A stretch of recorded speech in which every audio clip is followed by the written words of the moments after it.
وَإِن يَخْذُلْكُمْ فَمَنْ ذَا الَّذِي يَنْصُرُكُمْ مِنْ بَعْدِهِ وَعَلَى اللَّهِ فَلْيَتَوَكَّلِ الْمُؤْمِنُونَ صدق اللہ مولانا العظیم۔ بارگاہ رسالت میں آپ صلی اللہ علیہ وسلم میں درود پاک کا ہدیہ پیش کریں۔ اللہم صل علی سیدنا و مولانا محمد معدن الجود والکرم وآلہ واصحابہ الکرام وابنہ الکریم وبارک وسلم صلاۃ دائمۃ سرمدا ابدا۔ اسلام کی فطرت میں قدرت نے وہ لچک دی ہے، جتنا ہی دباؤ گے اتنا ہی وہ ابھرے گا۔ یہ میرے مصطفیٰ کریم صلی اللہ تعالی علیہ وسلم کے سچے اور اچھے دین کی ہمیشہ سے یہ تاریخ رہی ہے۔ جب جب باطل طاقتیں، باطل قوتیں اپنی پوری قوت لگا دیتی ہیں، تب اسلام اور بلندی سے بڑھتا چلا جاتا ہے۔ اسی لیے ایک شعر میں بار بار اپنی تقریروں میں کہا کرتا تھا، اور اسی تقریر کے شعر کو لے کر مجھ پر نہ جانے کیا کیا مقدمے لگائے گئے، اور وہ شعر آج کیا قیامت تک بھی بولا جاتا رہے گا۔ میں وہ پھر دہراتا ہوں اس لیے کہ وہ صرف ایک شعر نہیں بلکہ ہمارا ایمان بھی ہے۔ وہ ایمان بھی ہے جس کا معنی و مفہوم ہمارے قوم کے ہر بچے کو یاد ہے۔ قتل حسین اصل میں مرگ یزید ہے، اسلام زندہ ہوتا ہے ہر کربلا کے بعد، اسلام زندہ ہوتا ہے ہر کربلا۔ جب بھی کبھی کسی کی قربانی ہوتی ہے تو وہ رائیگاں نہیں جاتی، وہ برباد نہیں جاتی۔ اللہ تبارک و تعالیٰ کی ہزاروں لاکھوں حکمتیں پوشیدہ ہوتی ہیں۔ دنیا کو تو صرف اتنا نظر آتا ہے کہ امام حسین اور ان کے بچے میدان کربلا میں کاٹے گئے، مارے گئے، قتل کر دیے گئے، لیکن اس کے پیچھے کی حکمتیں یہ رب العالمین جانتا ہے۔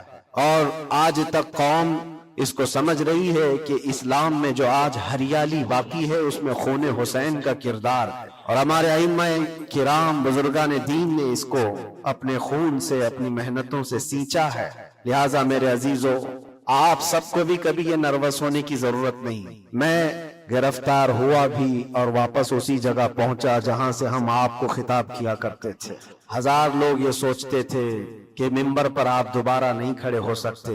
ہم نے ان سے یہی کہا تھا، میرا رب تبارک و تعالیٰ چاہے تو تمہاری گردن پہ بھی کھڑا کر دے گا، ممبر پر ہی نہیں، جہاں وہ رب تعالیٰ چاہے کھڑا کر دے۔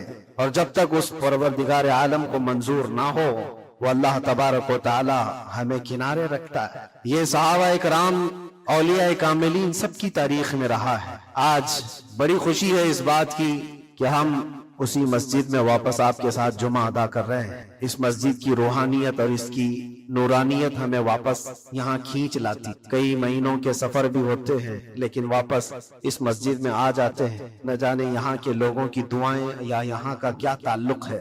عزیزان گرامی وقار، چند باتیں میں عرض یہ کرنا چاہوں گا کہ قوم کے اندر جو ایک نروس پن ہے، خوف ہے، جس کو دوسرے لفظوں میں اگر میں کہوں تو بزدلی، کس وجہ سے قائم ہے، کس وجہ سے یہ ڈر اور خوف کا ماحول؟ صرف اسی لیے ہے کہ ہر بندہ کمفرٹ زون میں جینا چاہتا ہے، آرام اور عیش کی زندگی میں جینا چاہتا ہے۔ ہر ایک نے اپنے اوپر دنیا اتنی لاد لی ہے، اپنے اوپر دنیا کو اتنا سوار کر لیا ہے کہ اس سے نکلنا اس کے لیے مشکل ہو جاتا ہے۔ اور اسی وجہ سے اللہ کے نبی صلی اللہ تعالی علیہ وسلم ارشاد فرماتے اپنے صحابہ کو بھی کہ جب تمہارے اندر اور تم گھوڑے کی پیٹھ چھوڑ چکے ہو تو سمجھ جانا کہ دوسری قومیں تم پر حکومت کرنے لگ جائیں۔ آج بیل کی پونچھ پکڑ کر کھیتی باڑی کرنے کا مطلب صرف یہ نہیں ہے کہ کسان بن جائے، سب کا حال یہ ہے کہ ہمیں دنیا جمع کرنا ہے، دنیا جمع کرنا ہے۔ اور اس دنیا جمع کرنے کے چکر میں اس کی پوری عمر ختم ہو جاتی ہے، لیکن وہ حسرت پوری نہیں ہوتی، وہ حسرت پوری نہیں ہو پاتی۔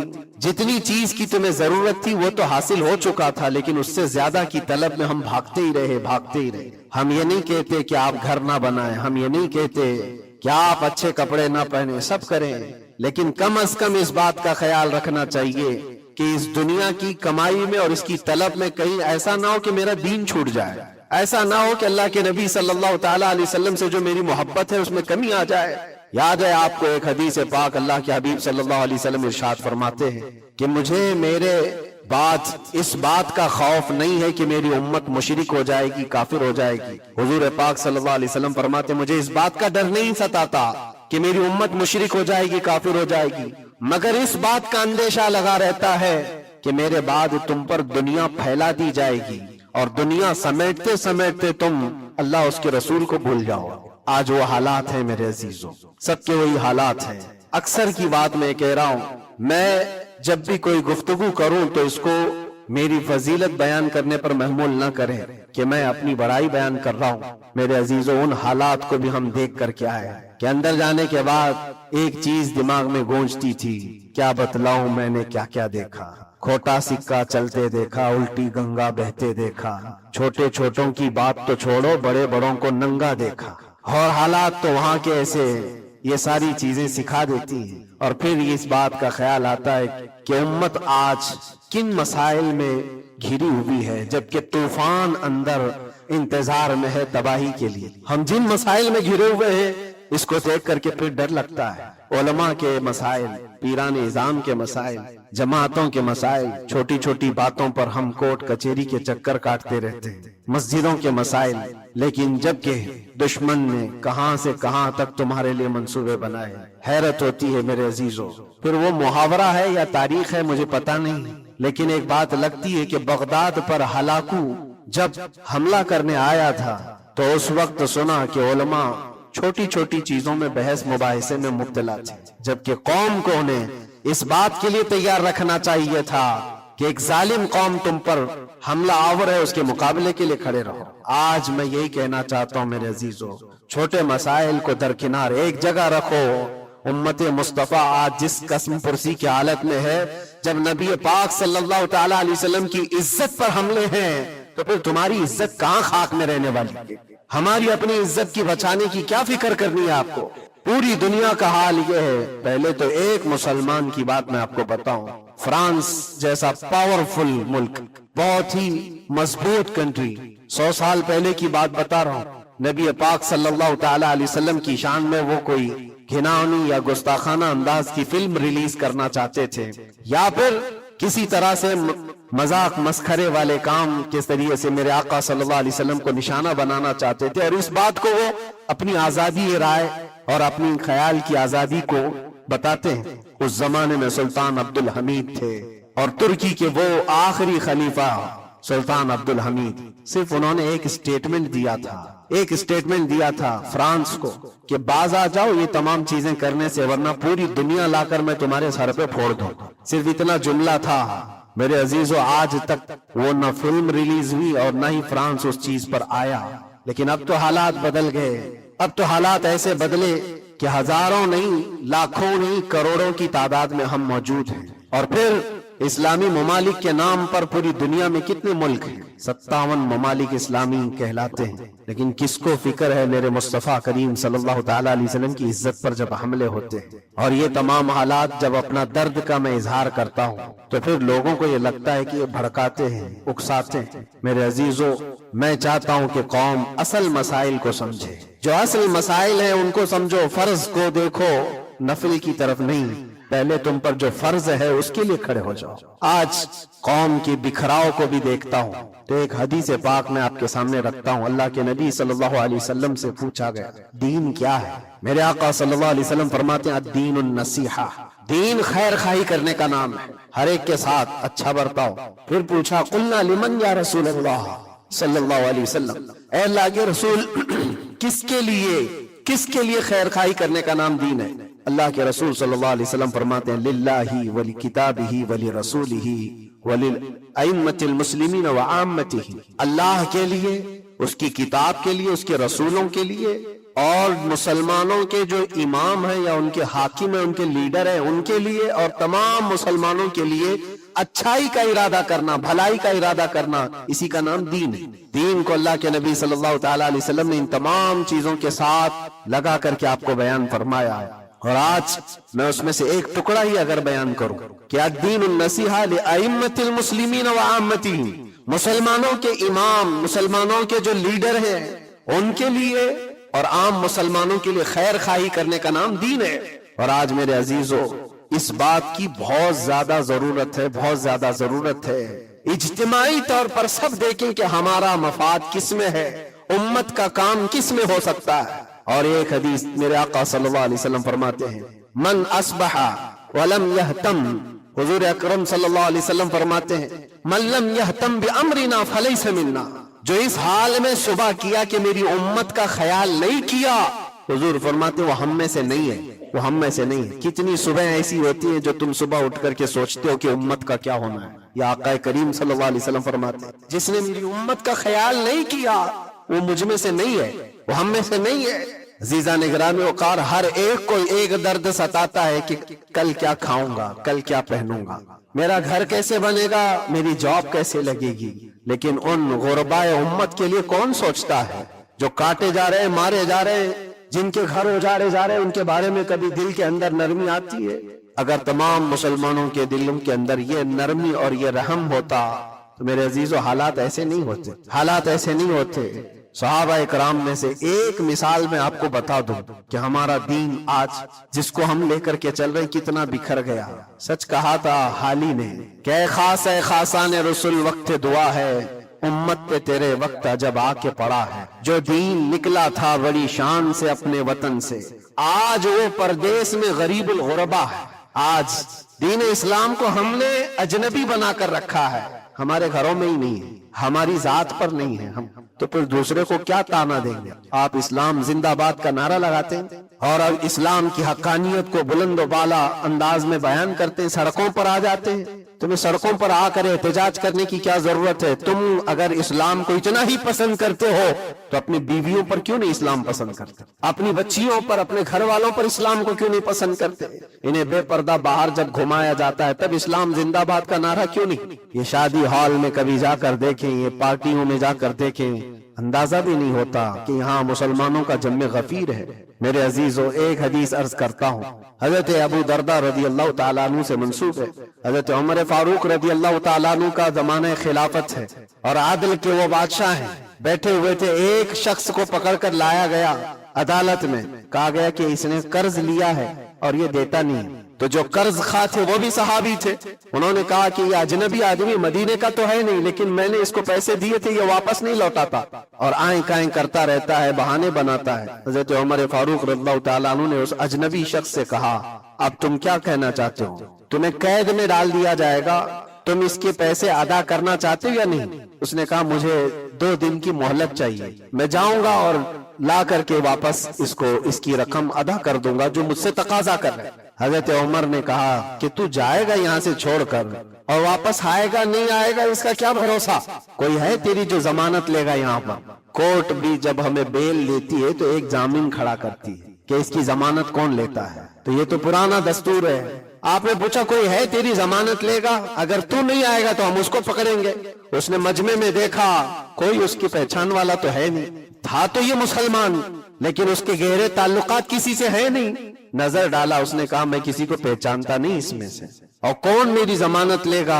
صحابہ اکرام بیٹھے ہوئے تھے، سب تو جانتے ہیں کہ ایک اجنبی ہے اور بھاگ گیا تو آئے گا نہیں، لیکن اس کے باوجود ایک صحابی ہیں حضرت ابو درداء، کھڑے ہوتے ہیں، کہتے ہیں امیر المومنین میں اس کی ضمانت لیتا ہوں، میں اس کی ضمانت لیتا ہوں۔ کہا تم جانتے ہو اس کو؟ کہا جانتا تو نہیں، اتنا ہے کہ یہ مسلمان ہے، اتنا ہے کہ میرے آقا صلی اللہ تعالیٰ علیہ وسلم کا غلام ہے۔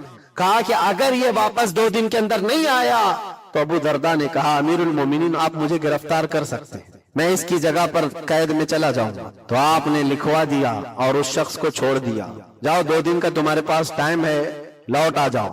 وہ چلا گیا۔ لوگوں میں تو یہی مشہور تھا ایک بار جو چھوٹ گیا وہ عدالت سے واپس کہاں آتا ہے؟ کب وہ کسی کے شکنجے میں آئے گا؟ 2 دن کا وقت گزر گیا اور شام ہو گئی، وہ آیا نہیں۔ مغرب کا وقت تھا، اس سے پہلے امیر المومنین نے کہلا بھیجا کہ ابو درداء سے کہو کہ اپنی گرفتاری دے دے، جس کی وہ ضمانت لیا تھا وہ آیا نہیں ہے۔ عدالت پیسے لگی، قرض خواہ جنہوں نے قرض دیا تھا وہ بھی تھے، اور حضرت ابو درداء کو لایا گیا، کہا کہ میں تیار ہوں، وہ نہیں آیا۔ لیکن ابھی عدالت ختم ہونے سے پہلے دیکھا کہ وہ شخص واپس لوٹ آیا، مال بھی لے کر کے آیا، اور کہا کہ امیر المومنین مجھے تاخیر ہو گئی، میں معافی چاہتا ہوں، راستہ ایسا تھا ویسا تھا، لیکن میں لوٹ آیا اور جس کی امانت ہے وہ واپس کرتا ہوں۔ حضرت عمر فاروق رضی اللہ تعالیٰ عنہ نے فرمایا ٹھیک ہے، جس کا قرض ہے، جس کے تم نے لیے تھے اس کو لوٹا دو۔ اس نے جب وہ قرض خواہ جو صحابی تھے ان کو لوٹانے کی بات کی کہ آپ کی امانت آپ لے لیں، تو کھڑے ہوئے اور کہا کہ میں معاف کر دیتا ہوں، جو تو نے لیا تھا اس کو میں نے معاف کر دیا، جاؤ۔ تو حضرت عمر فاروق رضی اللہ تعالیٰ عنہ فرماتے ہیں کہ پھر یہ مجلس دیکھی تو اس اجنبی شخص سے پوچھا تو چاہتا تو بھاگ جاتا، تو چھوڑ کر چلا جاتا، واپس نہیں آتا تو کون پکڑ کر لاتا؟ تو کس علاقے کا ہے یا کہاں جاتا؟ واپس کیوں آیا؟ جانتے ہو اس نے کیا جواب دیا؟ امیر المومنین آپ سچ کہہ رہے ہیں، میں ایسی جگہ چلا جاتا جہاں سے لوگ مجھے پکڑ کر نہ لاتے، تھوڑی سی رقم ضرور تھی، میں بچا کر کے چلا جاتا، لیکن دل میں یہ خیال آیا کل کو دنیا یہ کہے گی رسول اللہ کے غلام دھوکے باز ہوتے، کہیں اللہ کے نبی صلی اللہ تعالی علیہ وسلم کے اوپر کوئی انگلی نہ اٹھائے کہ حضور کا غلام ایک مسلمان دھوکہ دیتا ہے۔ اس لیے میں واپس لوٹ آیا، میرے لیے دنیا حقیر ہے، میرے مصطفیٰ کی نسبت بہت بلند ہے۔ امیر المومنین نے ابو درداء سے پوچھا کہ اے ابو درداء، تم ایک اجنبی شخص کی ضمانت لینے کو تیار ہو گئے، تمہارے اندر کیا جذبہ آ گیا ایسا؟ ابو درداء نے کہا امیر المومنین میں نے دیکھا یہاں پر حالات ایسے کہ اس کو پہچاننے والا کوئی نہیں، اور اگر ہم میں سے کوئی بھی نہیں اٹھتا تو یہ شخص اور اس کے بعد آنے والی قوم یہ کہتی حضور پاک صلی اللہ علیہ وسلم کے غلاموں میں مدد کرنے کا جذبہ ختم ہو گیا ہے، نبی پاک صلی اللہ تعالی علیہ وسلم کے غلاموں میں مدد کرنے کا جذبہ چلا گیا، کوئی اگر یہ تانا مارتا، اسی لیے میں کھڑا ہو گیا۔ زیادہ سے زیادہ کیا ہوتا کہ میں قید میں چلا جاتا، لیکن میرے نبی کی ذات پر کوئی انگلی تو نہیں اٹھا سکتا۔ حضرت امیر المومنین نے اس صحابی سے پوچھا تم نے قرضہ معاف کیوں کر دیا؟ اور عدالت میں مقدمہ کیا تھا، معاف کرنا تھا تو پہلے کر دیتے۔ آپ نے کہا کہ میں اس کو پہلے پہچانتا نہیں تھا، لیکن یہ جب 2 دن کا موقع لے کر گیا بھی اور واپس لوٹ آیا بھی تو امیر المومنین میرا تو یہ حق بنتا ہے کہ میں اس مسلمان کا قرض معاف کر دوں، اس لیے کہ میرے دل میں بھی یہ خیال آیا کہ اگر میں معاف نہ کرتا تو کل کو دنیا یہ کہتی کہ رسول اللہ کے غلاموں میں معاف کرنے کا جذبہ بھی چلا گیا۔ یہ ہے پورا دین، یہ ہے پورا دین، ایک دوسرے کو معاف کرنے کا جذبہ، ایک دوسرے کی مدد کرنے کا جذبہ اور وعدے کو مکمل کرنے کا جذبہ، یہ کل ملا کر کے دین بنتا ہے۔ عزیزان گرامی وقار، آج جن حالات سے ہم گزر رہے ہیں، ہمارے درمیان نفرتوں کی دیواریں کھڑی ہیں، ایک دوسرے کو سلام کرنے سے بھی کتراتے ہیں، جبکہ مسجد کی صفوں میں شانے سے شانہ لگا کر کھڑے ہوتے ہیں۔ پھر وہ کون سا جذبہ ہے جو مر گیا ہے یا ختم ہونے کو آ گیا ہے؟ زندہ کرو۔ ہم اس نبی پاک صلی اللہ تعالیٰ علیہ وسلم کی امت میں ہیں، اس نبی پاک صلی اللہ تعالیٰ علیہ وسلم کی امت ہے جہاں ہماری جان جا رہی ہو لیکن میرے پڑوس میں کوئی پیاسا ہو تو ہم پانی نہ پی کر اسے پانی پلا دیتے ہیں۔ ہماری یہ تاریخ رہی ہے کہ نہیں رہی ہے؟ صحابہ اکرام کی یہ تاریخ ہے۔ مدینہ طیبہ کو جا کر دیکھ لینا، نبی پاک صلی اللہ تعالیٰ علیہ وسلم کے اس پاک زندگی میں ایسا بھی تھا کہ ایک صحابی کے گھر گوشت کا تحفہ آیا، بھنا ہوا گوشت تھا، کسی نے دیا، انہوں نے یہ سوچ کر کے بغل میں دے دیا مجھ سے زیادہ بھوکے میرے پڑوسی ہیں، پڑوسی نے یہ سوچا مجھ سے زیادہ میرا پڑوسی بھوکا ہے، وہ گوشت کی بھنی ہوئی سری بکری کی مدینے میں ایک رات میں سب گھروں میں گھومتی گھومتی اسی پہلے صحابی کے گھر آ گئی۔ ہر ایک کو یہ خیال تھا مجھ سے زیادہ حق اس کا ہے، ہر ایک کو یہ خیال تھا مجھ سے زیادہ اس کا حق ہے۔ عزیزان گرامی وقار، آج جو حالات ہیں وہ بہت بدلے ہوئے لگتے ہیں، بہت بدلے ہوئے لگتے ہیں کہ ہر ایک کو یہ لگتا ہے سب سے زیادہ حقدار میں ہوں، مجھ پر ہی رحم ہونا چاہیے، میری مدد ہونی چاہیے، دوسرے کی ہو یا نہ ہو۔ یہ تمام باتیں صرف اس لیے کہہ رہا ہوں کہ ائمۃ المسلمین اور عامتہم جو حدیث پاک میں آیا ہے، مسلمانوں کے امام، مسلمانوں کے لیڈر، ان کے بارے میں خیر خواہی کرنا یہ بھی دین ہے۔ اور آج تو جن حالات کو دیکھ رہے ہیں ہم، الیکشن کا ماحول ہے، ہر ایک کی نظر لوگوں کے صرف ووٹ پر لگی ہوئی ہے، اور پھر اس کے بعد پتہ نہیں 5 سال تک تو ڈھونڈتے رہو، پتہ بھی نہیں ملتا۔ لیکن ان حالات میں مسلمانوں کو یہ چاہیے کہ وہ اپنے حق کے رائے دہی کا پورا استعمال کریں۔ تمہارے کچھ حقوق ہوتے ہیں، تمہارے بھی کچھ مطالبے ہونے چاہیے۔ ہر قوم آج ووٹ دینے سے پہلے اپنے مطالبے رکھتی ہے کہ ہمارے محلہ بڑا خستہ حال ہے، اس کے گٹر بنا دو، اس کے فلاں کر دو، بجلی پانی صحیح کر دو۔ یہ ضروریات زندگی کے مطالبے تو رکھتی ہی ہے، مسلمانوں کے مطالبے کہاں چلے گئے؟ ہمارے حقوق کے بارے میں کبھی بات کیوں نہیں رکھی جاتی؟ اسی لیے میرے عزیزوں، میرا مشن تو صرف اتنا ہے، ہمارا لیڈر وہی ہے جو ناموس رسالت کے لیے کھڑا رہتا ہے۔ ہم اس کو لیڈر بھی مانتے ہیں جو میرے آقا صلی اللہ تعالی علیہ وسلم کی عزت کے لیے کھڑا رہے، اس لیے کہ میرے عزیزوں ہمارا پورا ایمان یہی ہے، ہمارا پورا ایمان یہی ہے اور آپ کو پتا ہے محمد کی محبت دین حق کی شرط اول ہے، اسی میں ہو اگر خامی تو سب کچھ نامکمل ہے۔ اور اگر تم نبی پاک صلی اللہ تعالی علیہ وسلم کی محبت اور ان کی عظمت کے لیے کھڑے ہو گئے تو دنیا یوں ہی سنور جائے۔ آپ کو پتا ہے ڈاکٹر اقبال نے کیا ایک بہت پیارا حل دیا تھا ہمیں، بہت پیارا حل ہے۔ مسائل تو بہت ہیں، ہم بھی چاہتے ہیں ہمارے لیڈروں کے پاس رکھیں، ہماری ایجوکیشن کے مسائل ہیں، ہمارے گھر بار کے، ڈرینیج کے، روڈ کے، لائٹ کے، پانی کے، بہت سارے مسائل ہیں۔ اس کے علاوہ غربت کے مسائل، جاب لیس نوجوانوں کے مسائل، بہت ساری چیزیں، کیا کیا مسئلے رکھے۔ اور پھر قوم کے اندر جو خرابیاں آئی ہیں وہ تو ایک پہاڑ کے برابر ہیں۔ ہر دوسرا تیسرا نشے کا عادی ہے، ہر دوسرا تیسرا اخلاق سے گھرا ہوا ہے۔ یہ تمام معاملات، عورتوں میں بے حیائی، نوجوانوں میں نشہ کی عادت، یہ تمام چیزیں دیکھ دیکھ کر ہم سوچتے ہیں کن کن مسئلوں پر بات کریں اور کس کس چیز کا علاج کرنے کے لیے نکلیں۔ تو ڈاکٹر اقبال نے ایک بات بتائی تھی، وہ دنیا گھوم کر کے آئے ہوئے انسان تھے، وہ پیرس گئے، اٹلی گئے، جرمن گئے اور وہاں کے قوموں کی ترقیاں بھی دیکھی، اور اس کے بعد واپس آ کر کے کہا میں نے اپنی قوم اور حضور کی امت کی ترقی کو بہت گہرائی سے دیکھا، 8-10 سال کا ریسرچ کیا، میں نے معلوم کیا کون سی فیلڈ میں اپنے نوجوانوں کو اتارا جائے تو یہ کامیاب ہوں گے، کون سا ایسا میدان ہے جس میں مسلمانوں کو جمع کر دیا جائے تو یہ ترقی میں آ جائیں گے۔ سائنس ہے، فزکس ہے، جغرافی ہے، اسٹرونومی ہے، بہت ساری چیزیں ہیں، کس چیز میں اتارا جائے۔ تو ڈاکٹر اقبال کہتے ہیں میں نے بہت غور و فکر کیا، آخرکار اس نتیجے پر پہنچا کہ اس امت کی کامیابی کا صرف ایک ہی نقطہ ہے، ایک ہی راز ہے کہ محمد سے وفا تو نے، تو ہم تیرے ہیں، یہ جہاں چیز ہے کیا لوح و قلم تیرے ہیں، لوح و قلم تیرے ہیں۔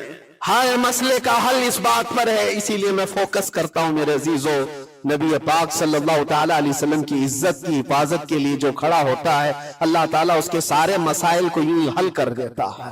اسی لیے آیت کریمہ بھی میں نے یہ پڑھی، ان ینصرکم اللہ فلا غالب لکم، اللہ فرماتا ہے اگر اللہ تمہاری مدد کر دے تو دنیا میں سے کوئی ایسا نہیں جو تم پر غلبہ حاصل کر سکے، کوئی غالب نہیں آ سکتا اگر اللہ مدد کر دیا۔ وَإِن يَخْذُلْكُمْ فَمَنْ ذَا الَّذِي يَنْصُرُكُمْ مِنْ بَعْدِهِ، اللہ فرماتا ہے اور اگر اللہ گرا دے تو دنیا کی کوئی طاقت تمہاری مدد نہیں کر سکتی، کوئی طاقت مدد نہیں کر سکتی۔ ایک بات، بہت ساری چیزیں ہم نے سیکھی ہیں، جیل کے اندر کے حالات انشاءاللہ کبھی طویل داستان پوری میں بیان کروں گا، لیکن ایک بندے کو دیکھا تھا، اس کے گھر والے بھی چھوڑ چکے سب، اس کو چھوٹا سا ایک کیس ہے لیکن جیل کے اندر اس کی ضمانت ہوتی نہیں، گھر والے کرانا چاہے تو ہو جائے 4 دن 5 دن میں، لیکن کوئی چاہتا نہیں، تھوڑا سا مانسک سنتولن بگڑتا چلا گیا، دماغی توازن کھونے لگا۔ ہوتا کیا تھا سنو، وہ ایک نارمل نوجوان تھا اور مہینہ گزر جاتا کوئی ملاقات کے لیے بھی نہیں آتا گھر والا، تو جیل میں ہنگامہ کرنے لگ جاتا، مار توڑ اور پھر نہ جانے کیسی کیسی حرکتیں، تو جیلر پریشان ہو کر کے اس کے گھر فون لگاتا، اس کے باپ کو کہتا کہ بھائی تم اپنے بیٹے سے ایک بار ملنے تو آ جاؤ، وہ ہنگامہ کر کے رکھا ہے، کبھی ملاقات بھی نہیں لیتے ہو۔ اس کا باپ آیا، آ کر کے ملاقات لیا اور بیٹے نے پوچھا کہ کب چھوٹ رہا ہوں میں، کب نکلوں گا میں؟ کہا بیٹا اس منڈے کو جو ہے تمہاری ضمانت ہو جائے گی، یہ منڈے کو رکھا ہے ہو جائے گی۔ کہا اچھا ٹھیک ہے۔ اتنا خوشی خوشی سب قیدیوں سے ملنے کے لیے آتا بے رکھ نے، یہ منڈے تو میرا ہو گیا، میں جا رہا ہوں۔ میرے باپ نے کہا ہے منڈے آتا، ٹیوزڈے آتا، وینسڈے آتا، سب چلا جاتا، ختم۔ پھر 10-15 دن گزر جاتے، باپ بھی نہیں آتا، بھائی بھی نہیں آتا، اور پھر مہینہ گزرنے کو آتا، پھر اس کا دماغی توازن بگڑنے لگتا، پھر ہنگامہ کرتا، پھر جیلر فون کر کے بلاتا باپ سے کہ ملنے کیوں نہیں آتے؟ باپ آتا، بیٹا کوئی بات نہیں، کچھ مسائل میں گھرے ہوئے ہیں، ہو سکتا ہے جان بوجھ کر کے اس کے گھر والے کر رہے ہوں، کچھ لوگوں کو زبردستی جیل میں رکھا جاتا ہے، گھر والے ہی رکھتے، باہر سے اچھا ہے یہاں کھاتے پیتے آرام سے رہو، دوسروں کی زندگی اجیرن کرنے سے بہتر ہے کہ یہاں رہو۔ دوسری بار آیا، کہا ابا کب چھوٹ رہا ہوں میں؟ کہا بس اس منڈے کو رکھا ہے، وکیل جو ہے ملا نہیں تھا، اس منڈے کو تمہاری ضمانت ہو جائے گی۔ پکی بات لے کر کے آتا پھر، اور یہاں پر بالکل عیش موج مستی میں کہ اس منڈے تو جا رہا ہوں میں۔ دوسرا منڈے آیا، اس کے بعد پھر چلا گیا، ایسا 4 بار ہوا، اور سب قیدیوں میں بات مشہور تھی کہ یہ منڈے کو جانے والا ہے، اور سب اس کو چھیڑتے تھے، جب کبھی اس کی ملاقات آتی تو کہتے منڈے کو جا رہا ہے نا۔ یہ بات مذاق کے طور پر چلتی رہتی، لیکن کسی کے ساتھ ہم مذاق کرتے ہیں، یہ نارمل لائف ہوتی ہے، لیکن اس لڑکے کے متعلق میں نے ایک بات سیکھی، چوتھی پانچویں مرتبہ ہوگی بات، وہ ملاقات لے کر کے واپس آ رہا تھا، ابھی اس نے کچھ کہا ہی نہیں، ساری بیرک میں سب بولنے لگ گئے کہ منڈے کو ہے نا تیری ضمانت، تو اتنا چڑ گیا، کیا پتا اس کو بہت ہرٹ ہوا، تکلیف ہوئی، اس نے گرج کر کے چیخ چیخ کر کے کہا، گالی دے کر کے کہا قیدیوں کو کہ تم سب گھرے ہوئے لوگوں ایک بات میری سن لو، خدا جس دن میرا لکھ دے، جس دن لکھ دے اس دن سب کے منہ تمہارے کالے ہوں گے اور کوئی مجھے دروازے میں اندر نہیں رکھ سکتا، جس دن میرے چھوٹنے کا وہاں سے آ جائے پروانہ لکھا ہوا کہ یہ دن یہ بندہ چھوٹنے والا ہے، اس کے بعد وہ کہتا ہے مجھے یہاں کا پرائم منسٹر بھی نہیں روک سکتا۔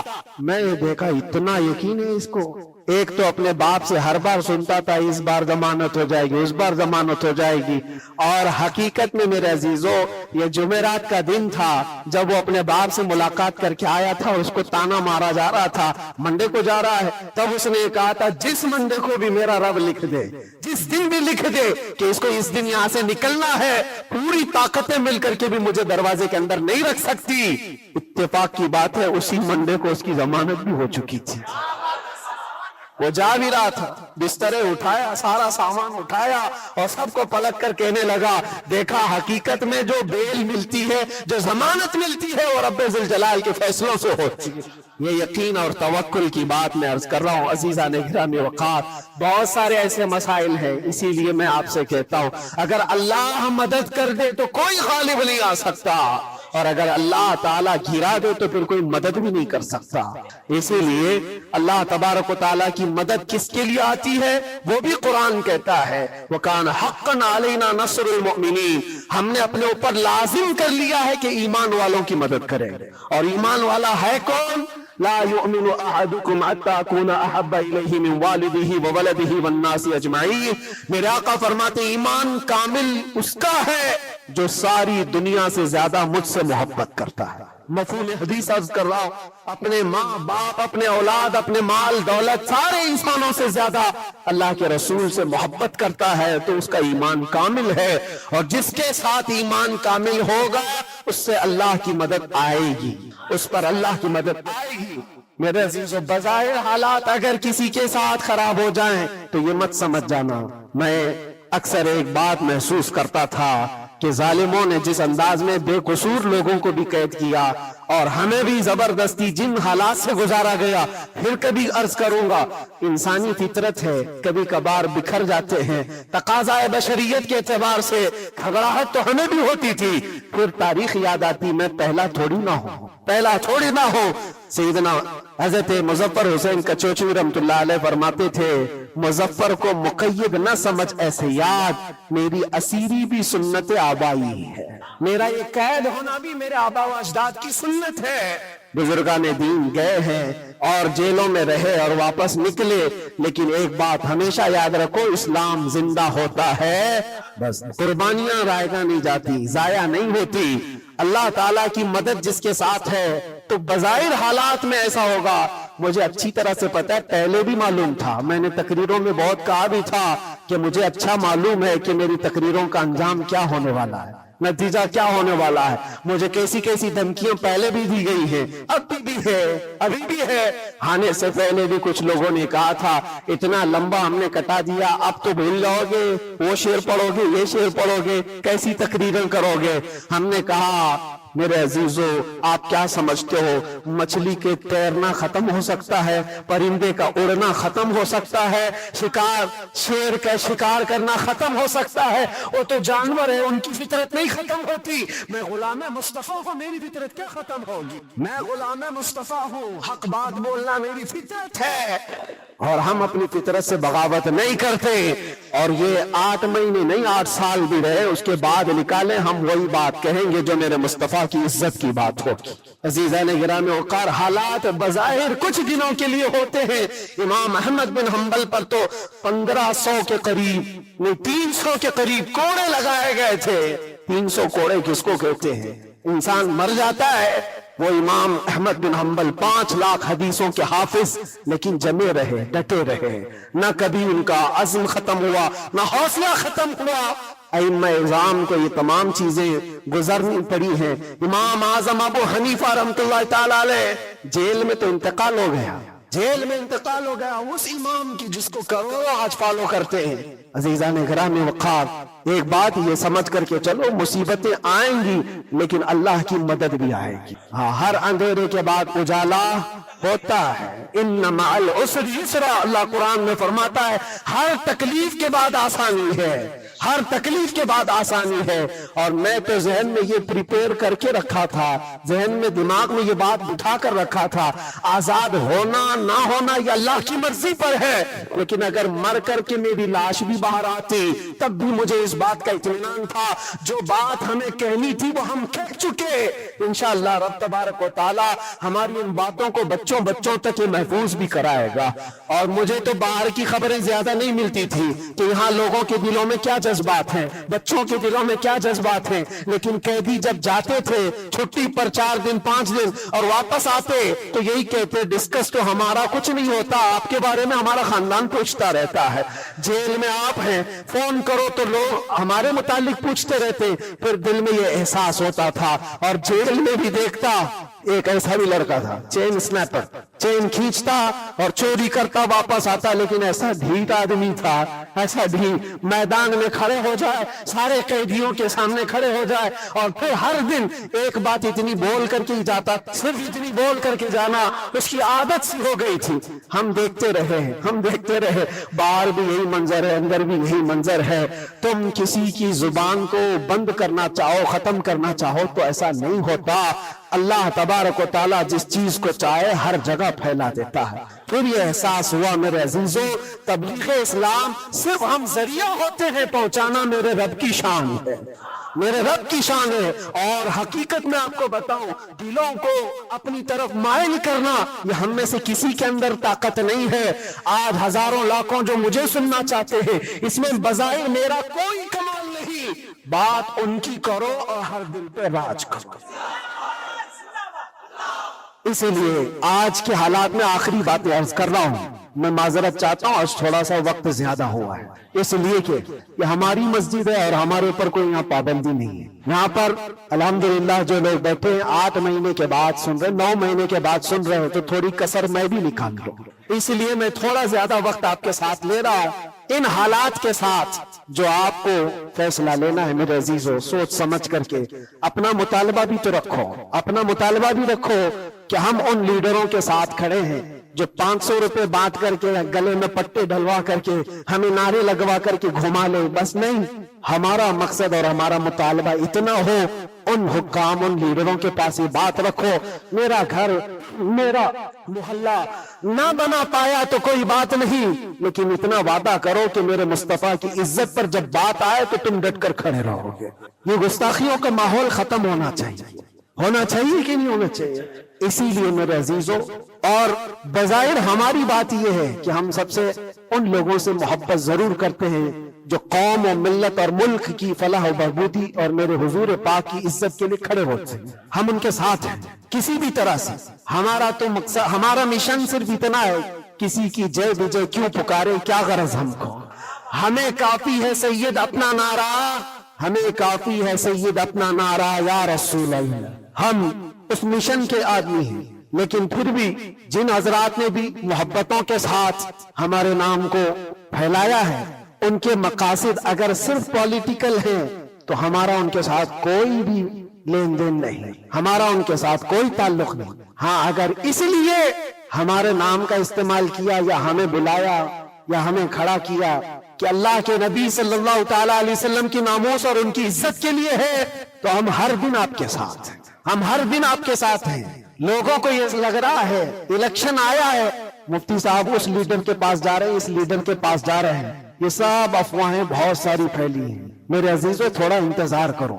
اور میں ان سیاسی نیتاؤں سے بھی کہوں گا، آپ الیکشن میں کنٹریبیوٹ کر رہے ہیں، حصہ لے رہے ہیں، سیاست میں آپ موجود ہیں، آگے بڑھو، ہم آپ کو روک نہیں رہے. لیکن اگر واقعی مقصد یہ ہے کہ قوم و ملت اور ملک اور میرے دین کی عزت اور حضور پاک کی عزت کے لیے آگے چل کر کے آواز اٹھائیں گے، تو میرا آج آپ کے ساتھ کھڑا ہونا کوئی ضروری نہیں، الیکشن گزر جانے تو پھر ہر دن آپ کے ساتھ کھڑے، الیکشن ہو جانے کے بعد بھی ہم کھڑے ہیں آپ کے ساتھ، لیکن الیکشن سے پہلے ہی اگر آپ کو ہمیں چاہیے تو لوگوں میں یہ خلفشار مچا ہوا ہے، ایک خلفشار مچا ہوا ہے کہ مفتی صاحب ناموس رسالت کے اس عظیم مشن کو سیاسی لوگوں کے درمیان پھیلا رہے ہیں۔ میرے عزیزو، میرا کہیں یہ مقصد نہیں ہے، کہیں یہ مقصد نہیں ہے۔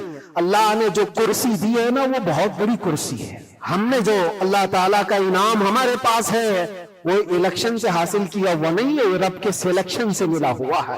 ہمارے پاس اللہ تبارک و تعالیٰ کا دیا ہوا انعام کافی ہے، لیکن ان سیاسی حضرات کے ساتھ ہمارا تعلق اسی لیے ہے کہ آپ آواز بلندی کے ساتھ اٹھا سکتے ہو اور سسٹم میں آپ بیٹھ کر کے اپنی قوم، ملک، سب کی فلاح و بہبودی کی بات کر سکتے ہو۔ اس لیے ہم کھڑے ہیں، اس لیے نہیں کہ آپ 500,000 روپے دے دیں گے، اس لیے نہیں کہ آپ ہمارا گھر، گاڑی، بنگلہ خرید کر کے کچھ دے دیں گے۔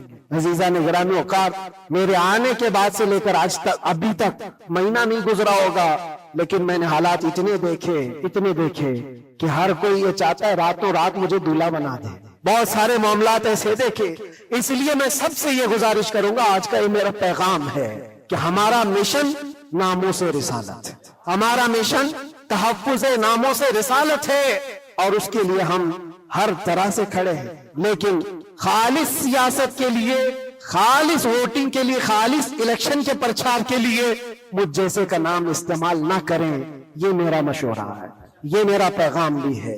آپ کے لیے پوری زندگی ہم کھڑے ہیں صرف الیکشن کے لیے، ایک عظیم اور اس عظیم مشن کو اور اس مقدس مشن کو بدنام کرنے کی کوشش نہ کریں۔ ہاں، پولیٹیکل جس انداز میں بھی آپ کو مدعے اٹھانا ہے اٹھائیں، لیکن حضور پاک صلی اللہ تعالیٰ علیہ وسلم کی عزت کا یہ جو مشن ہے، ناموس رسالت کا مشن ہے، اس کو صرف یوز کرنے کے لیے استعمال نہیں ہونا چاہیے، بلکہ جو بھی بندہ مومن کھڑا رہے گا وہ اپنی جان کے ساتھ کھڑا رہے گا، تبھی اس کا ایمان ہے، تبھی وہ اس کا ایمان ہے۔ اور اگر آپ مجھے یہ کہتے ہیں کہ آپ حضور پاک کے اس ناموس رسالت کا مسئلہ لے کر چلتے ہیں، قسم رب ذوالجلال کی، اس کے پیچھے میرا کوئی دوسرا مقصد نہیں ہے، اس کے پیچھے میرا کوئی دوسرا مقصد نہیں ہے کہ اس کے ذریعے سے میں کما لوں گا، میں کھا لوں گا۔ میرے عزیزوں، کیا کما لیں گے، کیا کھا لیں گے؟